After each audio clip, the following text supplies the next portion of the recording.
Before becoming the Dean of the College of Media, Arts, and Communications, you served as the Dean of the College of Liberal Arts and Social Science.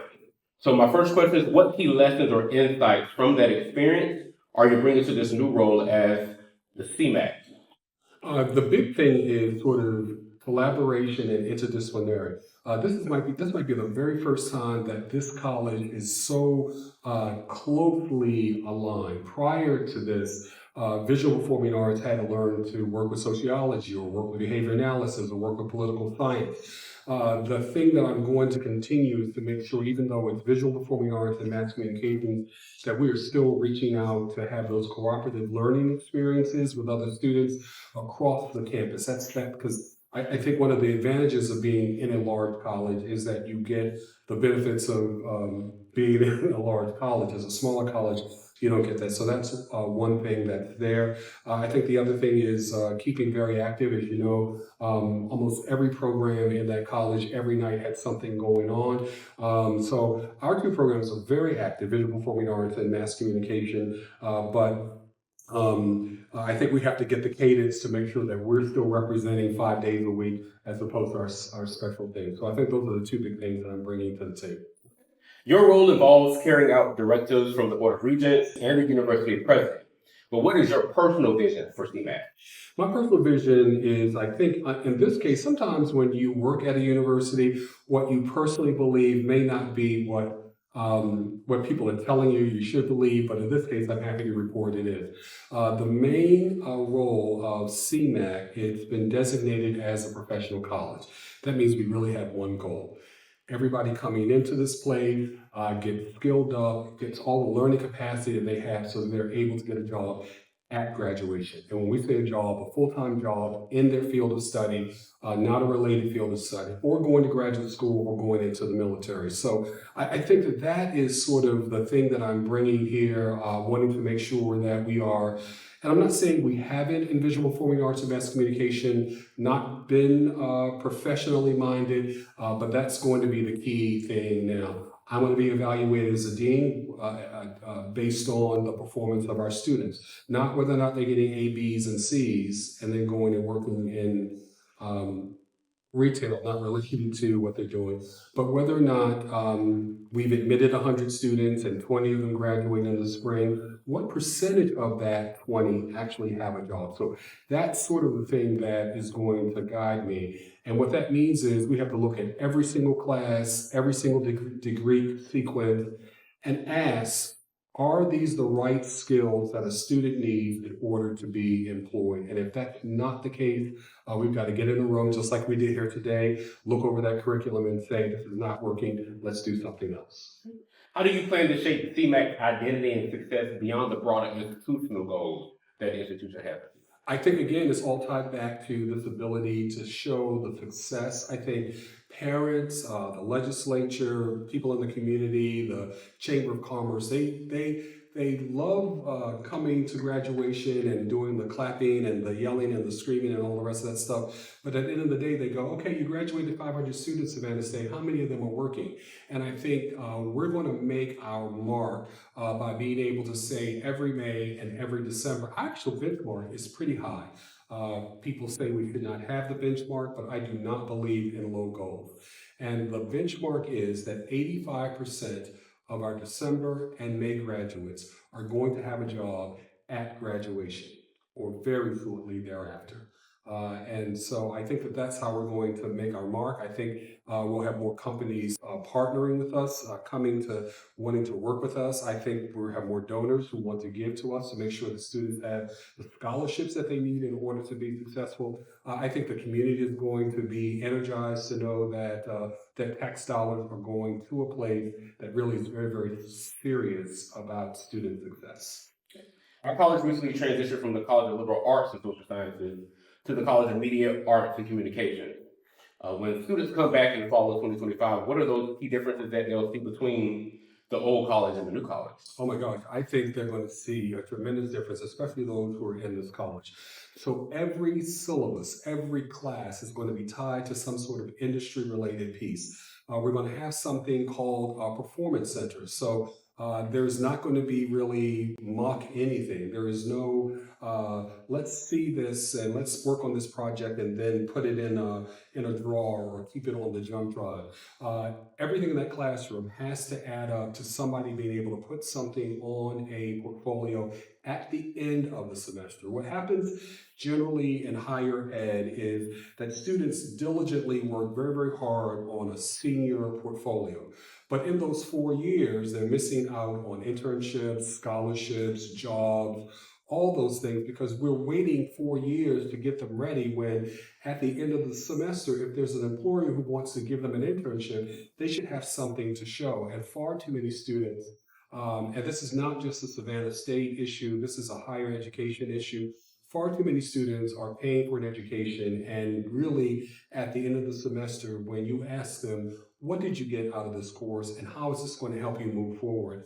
To be honest and truthful, they cannot say what that is, or they're having difficulty expressing that. I think what students are going to see now is focused conversations in every classroom, that this class is leading you to get somewhere. Doing these 5 things will help make you more competitive, et cetera, et cetera. They're going to see more real world partnerships. For example, we have a couple of classes. One of the signature projects is that we're working now with WJCL, and that class literally, it may be called something communications blank, blank, and blank, but for the most part, it's WJCL. I mean, that's the class where students are learning how to write, how to shoot, how to edit, how to write VOSOT, and put together packages there. It helps the student with professional skills, but it also helps the industry do what it can to help groom talented students and get them ready for work. What were some of those key challenges or shortcomings in the previous structure that led to the sweeping restructuring, not just in our college, but the other 4 colleges here on campus? I think I don't want to speak for the president, but during his 100-day address, I think it's pretty clear that he was very clear that we have to do a better job of launching students into the world of work. I think his direct quote was, I think he said something like he talks to the chancellor quite a bit about a lot of things, but the one thing that they most consistently talk about is that it is a disservice to invite young people to a campus and then not to have them have employment opportunities. I think given what's going on nationally, given what's going on in terms of the accountability and people holding tax, especially tax-supported institutions like public institutions like Savannah State, people are expecting outcomes for their money. They are not expecting students to come to college and then be unemployed or not be able to, at the very least, pay back their loans. Or to provide for their families and that kind of thing as well. I think what Dr. Worrell has done is to reorganize the college in such a way that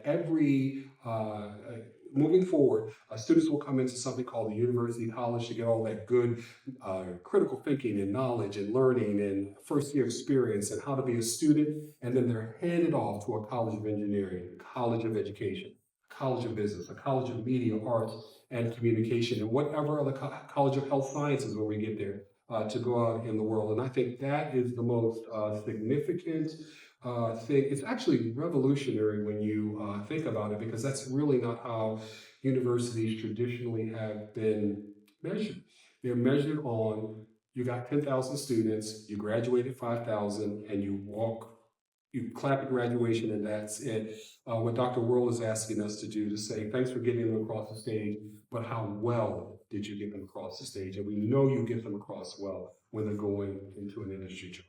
So that leads me actually to my next question. President Worrell has a great deal of experience in technical college system. His experience at some institutions are notable, but some feel that leading a 2-year institution is vastly different from overseeing a 4-year HBCU. Some students now wonder if CMAC's new direction, with its increased focus on hands-on training and industry partnerships, might reflect a slightly different lean towards the technical field of a college rather than a traditional institution of a 4-year institution.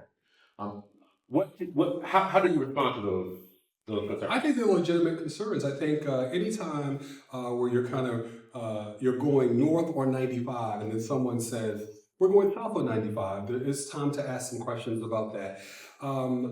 I do sort of disagree with the framing because unless your last name is Winfrey or Bezos, all colleges are technical college. The goal is to get you to employment so that you can be a leader in your career and your industry. So, the technical college system, I think, is leading the way nationally. Four-year institutions are actually modeling what they're seeing there because those students are coming out with stackable credentials. They're coming out with marketable degrees. They're coming out with jobs that they can go out immediately and start taking care of their families and those types of things as well. Um, because I'm learning how to be a social media strategist does not mean I'm not a critical thinker or I'm not dealing with ethics. Let me give you an example. If I gave a student an assignment as a photographer and say, go take 10 photos that you think best represent Savannah State, and they come back with all men. Well, number one, it's 65-35, so that clearly is not a representation. So that's a conversation of representation. What is it about your worldview that you think Savannah State is only a male institution? Or let's also be very clear: they come back and there's not a single person of non-color there. There's a B in our name, but this institution is for anybody who walks in the door, or people with differing abilities, or members of the LGBTQ community. So you still have the opportunity, as I'm training someone to be a social media strategist, to critically think, to be an ethical person, to be a leader in their field, and all of those types of things as well. But at the end of the day, I think students, I think they're, the fact, so I'm actually proud that they're asking questions because this is exactly what we're telling students to do. I don't care who it is, what their name is, what doctor they have in front of their name, what PhD they have at the end of the name. Don't take things at first face value. Ask questions, and so it is a legitimate. It's a legitimate question. But the thing I will say is, at the end of the day, I don't care what it is: a technical college, a 2-year college, a 4-year college. We ought to be resolute that a student, when they leave this place, has some place to go and are able to earn a living to take care of their families, themselves, and pay back their loans if they have them. As the former dean of the College of Liberal Arts and Social Sciences, you were in a unique position back in 2024 during the spring semester when budget cuts affected the visual arts performing program. Will you walk us through that? What factors went into making a difficult decision like that? Yeah, it was very difficult. So, unlike a private institution, we're run by a public board, and the board has very, very strict metrics. When you have, if you don't have a minimum number of students or a minimum number of graduates in the program, it is automatically assumed that that program is going to be deactivated unless the institution says, "Hey, let's not do that." It's part of that accountability piece, and it's part of that whole piece as well. So what we had to do basically was to look at all the programs that did not fit um, the Board of Regents requirements for what makes a healthy program, and then make adjustments that that's there. And of course, visual performing arts was actually on that list at some point, not because of the number of students. They had 90 students in the program, making it the 9th largest enrolled program at the entire university. You know what the problem was? They couldn't get people across the stage. 90 people and 3 graduates in 1 year, 4 graduates in another, 1 graduate another year. So this process forced that program to say, what is going on that our students can't get across the stage? And they did a brilliant job. They looked at every course, got rid of some courses that were troublesome for students. We had one course in that sequence that had almost a 42% course success rate. That meant almost 35% of every student was failing, or 60% of the students were 50% or so the students were failing those classes. So they fixed that problem as well. They got rid of sort of antithetical courses that didn't even have anything to do really with being a performer or being an arts leader. And they graduated in this year almost twice as many people that they graduated in the year before. So we know those changes are happening. Sometimes when you are faced with adversity, whether at work or in life, you take a step back and start thinking about what I could do differently. This program is now one of our star programs, and the reason I know it's a star, there's no way in the world the president would have formed a college with a program that is dead or thought to have been dead. This program is on the rise, and I was just telling the group here, MassCon better watch out because they're doing some very interesting things to get their enrollment up as well. So how has that experience influenced your priorities as the Dean of the College of Media, Arts, and Communications? It's going to be focusing on enrollment for sure. We want to make sure that there are enough students who are coming in. We just talked about being very aggressive about going out to high schools, going out to middle schools and putting them on a pipeline, explaining what it is that a media career is and what it does and what it does not. We're very serious about retention. So we talked about today, if a student is absent from the class, it is an emergency. I'm expecting you to call the National Guard because if that student is missing, don't assume that they're at Island Hurricane or whatever the club is, drinking all night, and it could be something wrong. There could be a social emotional problem. There could be an emergency. The student may have worked 5 jobs. The class is at 9 o'clock and they overslept. So when we are more intentional about keeping students in the class, that is a win for us. And that's one thing that I learned, to sort of be very, very intentional about making sure that, almost like the military, we're not going to leave any single student student behind. And I think that's going to be the big lesson that we're going to have moving. And then graduation, making sure that students are on the pathway to graduation. Unfortunately, we may not make our metric of 85% of all students in December having a job because we're just getting started.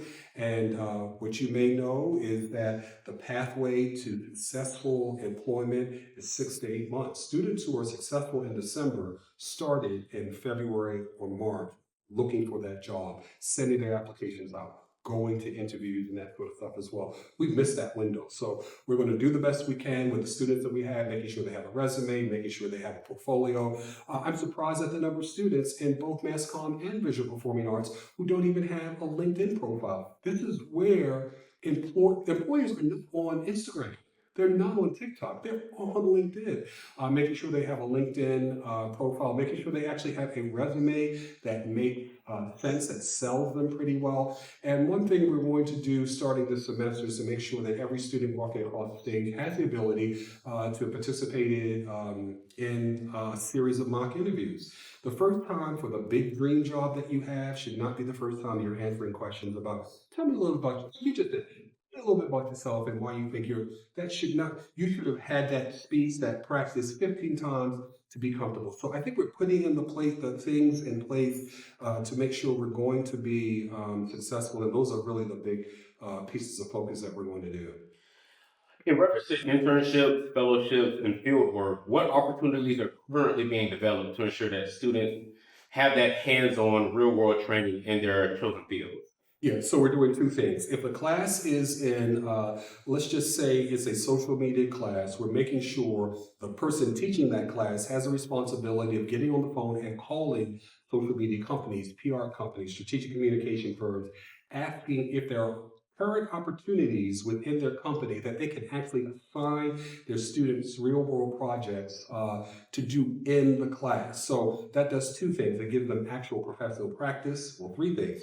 It gets them in touch with someone at a company who can write them a letter of reference, that sort of thing as well. And it gives students actual practical skills that they can actually put on their resume. I actually helped with the Coca-Cola campaign with company X, Y, and Z.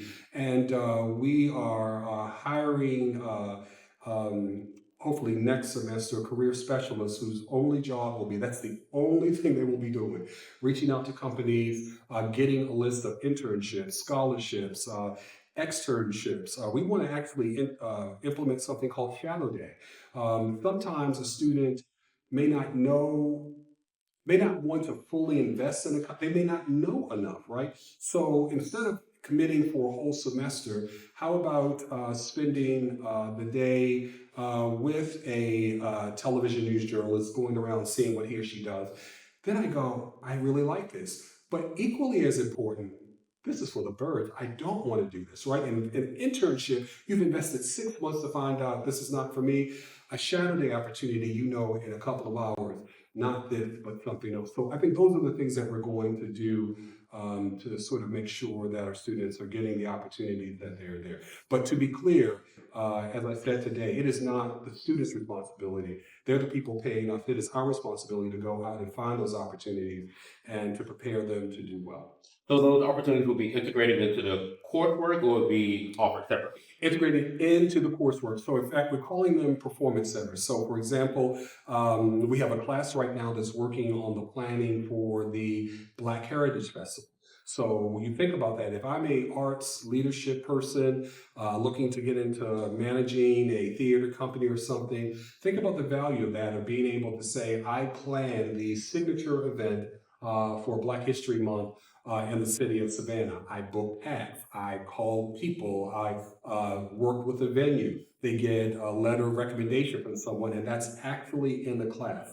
That is much more exciting, in my mind, than sitting in a class with a PowerPoint going, if you're going to organize a festival, here are the 5 things that you do. And I think it's the integration of those real world projects actually in a class, solving real world problems is what I think it's going to be the thing that makes our students win, and it's going to make them much more marketable than a lot of their competition who's just sitting in the classroom watching PowerPoints.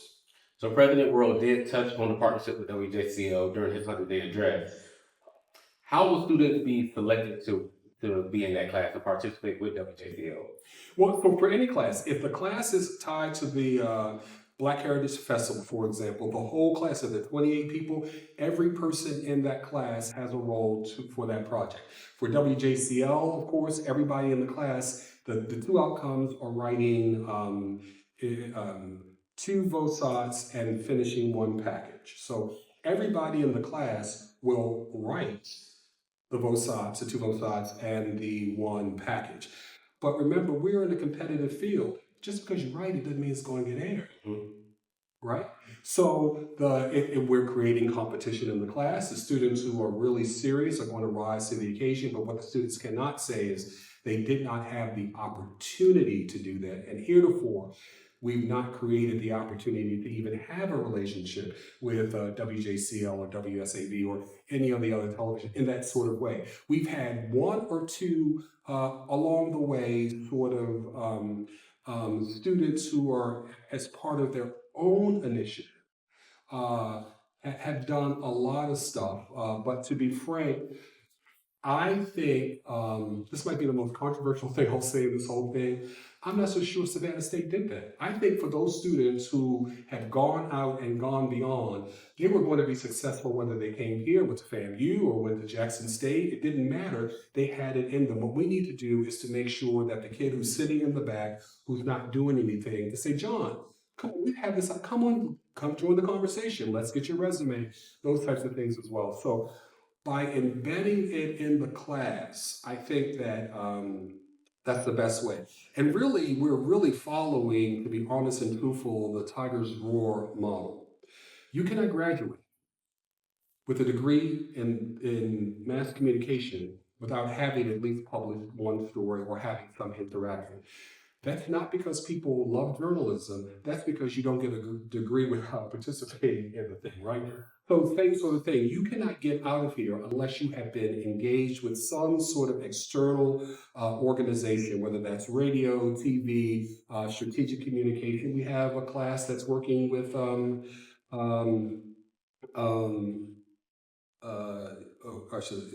Curtis Cooper, who's going to be developing a mini campaign for that organization.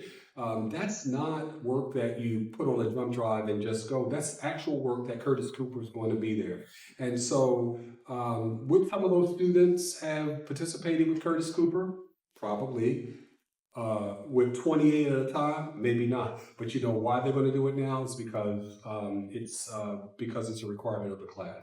And I think that that's going to be how we're going to get more of our students to be stars in the program, as opposed to students who would have been stars anyway without us. So I have one more question, and I'll give you the floor so you can speak. I want you to explain to me chalk and wire because when I was transferred here as a junior last year, chalk and wire was very instrumental in learning how to not necessarily create a resume but a portfolio. I want you to explain to me and also the viewers how JMC uses chalk and wire so it benefits the students in the long run when they graduate because you have to use it during practice. So explain chalk and wire, how vital it is, how important it is, and how we utilize it through the semester. Yeah, so chalk and wire is extremely important. That's part of what we talked about. That's called a summative portfolio. So every class you're doing something to build this big sort of portfolio there. So you're gaining skills. So it's sort of the same thing that we're doing now. Here's the difference. Instead of waiting for culminating portfolio to take with you in your senior year. If I'm a sophomore who wants to participate in a TMC event, or if I wanted to participate in the City of Savannah internship, and the internship is about videography, I don't need all the rest of that stuff there. The person who's sitting there who's evaluating me wants to see how well I can shoot and how well I can edit, and if I can use a tripod and a mic. So the end of the semester portfolio is focused extremely on the very specific thing in real time that a student wants to do. The end of the semester portfolio or end of the college or the senior portfolio is sort of a culmination of what people have done. So it has still been very, very helpful for students because we still have very few programs at the university that require students to have any sort of portfolio for work. All we're doing with this switch is saying, instead of the 4-year mark, every semester you leave, you got to have something in the portfolio, and it's got to be polished today. Not we're working on getting it polished 3 years from now. So that I think that's what it is. But it's still anything you can do to have a portfolio, to learn how to sell yourself, to think. And it's a critical thinking piece because when you're sitting there, you're really making a determination of what should go there. That is uh, you could have 5 or 6 things, right, to go into a portfolio, and you're making a strategic decision based on what your view of the work world is about what should go. So we like the thinking part of it, whether or not it gets students a job or not. It's the critical thinking thing to have them be self-aware and to understand what their skill levels are and how they can improve over time. I was a MO1 fellow this summer with a fellowship at WJCL 22 News here in Savannah. What made you choose, or what made Savannah State choose WJCL as a partner rather than WTOC or WSAB? I think it's sometimes, remember, I don't want to say remember, you may not know. I have been an internship supervisor and for most of my career at TV stations and stuff. Remember, the primary job to the stakeholders and the owners of stations is not to supervise interns. They actually have a job to do. And during rating seasons, it is a really big job to do there. I think a lot of stations may or may not have the capacity to sort of be invested in the same way that others have. I think one of the Hearst business models is, I think it's written sort of into their platform to sort of have this sort of thing as well. So they may be open to having a summer fellow or those types of things as well. It does not say that the other station, in fact, I think the count is WSAB actually has employed more Savannah State students than WJCL. But I think in recent years, but I think what we're seeing is the institutions or the organizations that have the time. This year in 2025, WJCL has the time.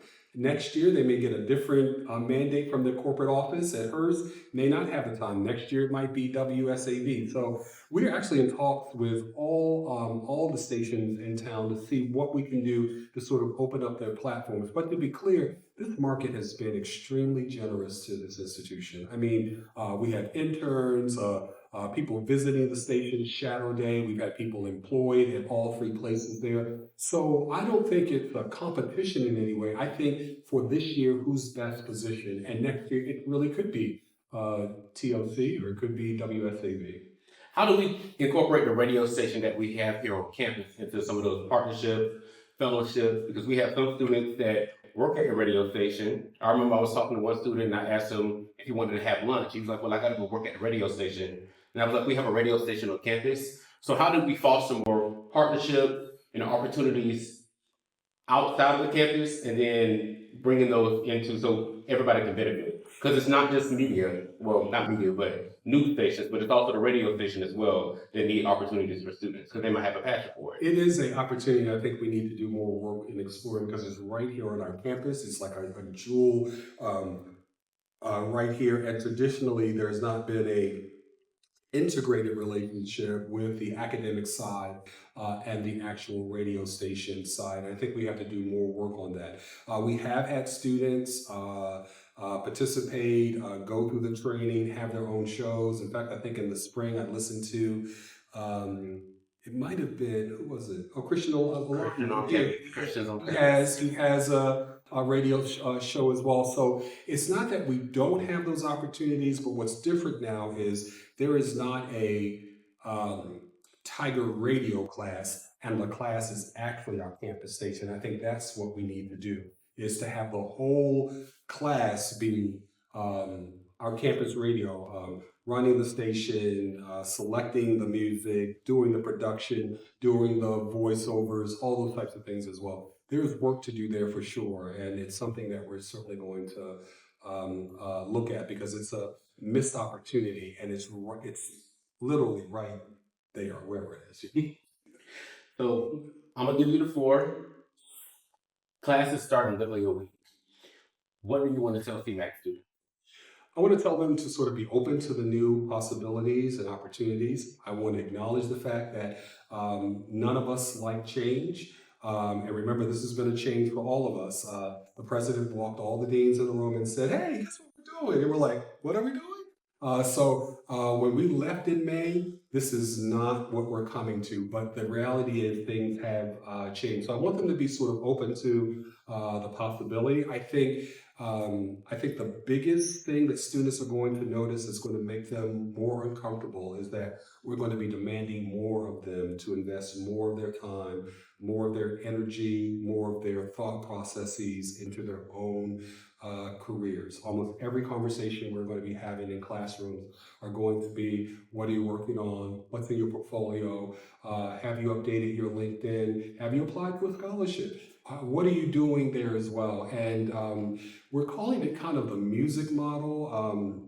You may have that 1 hour lesson where you go to the piano teacher or the tuba teacher and you do that one thing, but you're spending 15, 20 hours a week getting ready for the next week's lesson. And that's the model. And I think, to be honest and truthful, if I can be honest and truthful, we have some stars who are putting in that work because, again, that's kind of who they are. But for the most part, we have been treating professional fields like visual performing arts and mass media sort of like some other fields where you kind of come and take some notes and you go home. That's not how that works. You go to class, you have real world projects to work on, and sometimes we want to see the student who will spend 5 hours in the edit booth to get that one edit right. That's the student who's going to be the star student who's going to do well. And when we get those students there, I am very, very confident that we'll be at the point where we can say 85% of our May graduates have jobs at graduation, 85% of our December graduates there as well. So we're looking for them to partner with us. We can't do it alone. We can do our part, but at the very end of the day, we need students. So have an open mind, come to the university being ready to work. For our new class of students coming in, it won't be a problem because this is all they will know. When you've been here for 3 years and it's your last semester and someone said, "What? I got to do what?" It's going to be a struggle, but we're asking them to partner with us and just to make sure that they're doing their part so that we all can sort of celebrate their success. I lied. I have one more question. One thing I realized, I had the opportunity to sit into some of the practical classes last semester, and one thing that I realized is that, yeah, the teacher, the professor can do everything that they can to get that child or that student to graduate. They get that degree in mass communications with a minor in political science or public administrations or what have you, but they never get a job in that field. And does that necessarily kind of backfire on the teacher because they've done everything they got. They got the degree. The student got the degree, but say a student goes into they go to be a teacher. Like, how does that affect the student, not the student, but the institution and the professor as an outcome? Okay, let me ask you this way. You take your car to the car shop, the brakes are wrong, and you pay the person to fix the brakes, and you drive that car out, and the brakes are still broken. Is that the customer fault, or is that the person who's responsible for taking the money and fixing the brakes? My position is very clear, and we had this discussion. It was a tough discussion with faculty today. You can do a lot of things in this life. You have a PhD, you have a law degree, you can do anything you want to, but this job requires you to be majorly invested in students. So when you have those students who don't appear to be motivated, invite them to your office. Why are you not motivated? How can I help? What can you do? What can I do to help you? Now, mind you, there might be one or two students there, but it's not going to be 15 out of 30 that you graduate who are not there. I just don't believe our students are that untalented. I believe they're actually very, very talented. I think part of the job, this job that you're signing up for, is to be all in. It may require you to go out in the field and shoot with students and show them how to do it. It may require you to be here on Saturday and Sunday, like Dr. Arnold is with the band. It takes a different sort of person to teach in a professional school. So I like to take it out of the framework of blame or not blame, but I am very firm that if you're calling yourself a mechanic, your job is to fix the cars. Job is to fix the cars. And if you can't find a way to fix the cars, you got to do something else other than fixing cars. You're calling yourself a faculty member. Your job is to pour your heart and soul into the development of students so that they can have the best future possible. Sometimes that's easy for some students. It's just a little chat. For other students, it's a yell and a kick in the pants. And I think that that's sort of what is going to have to. But your overall arching question is the dean going to be accountable if 3 years from now we're still only having 2 people get jobs out of 10? Absolutely. And if the dean doesn't know what to do, maybe it's time to get a new dean who does know what to do. So there is a lot of accountability here. And I think far too long, and I think what we're here, whether you agree with what's happening in Washington or not, one thing is clear. The public is very, very clear that there's got to be increased accountability for tax dollars. And if we are institutions that are taking the public's money and promising them, remember, they get something out of this too. It's not just mom and dad who's proud to see that person walk across the stage. We're getting people who are capable of going into industries in Georgia and helping Georgia win. We don't help Georgia win if we're not getting talented people into key industries. And I think that is sort of what we need to do. So we're going to be, there's a lot of work to do. All of us, faculty, may have to be retrained. How do you take a young person who's so used to just using AI to create videos on their phone and then telling them they actually have to pick up a camera and actually edit? What do you say to them? How do you make that important to them? So I think it's not just us doing something to the students. All of us, the faculty, the deans, the staff that we have here, all of us are pivoting to deliver education differently here. And so it's not blame or not blame. The question is, are we positioned to do what we need to do to make sure students are successful? And not everybody has that commitment. All right. Thank you for talking. That's all. I'm glad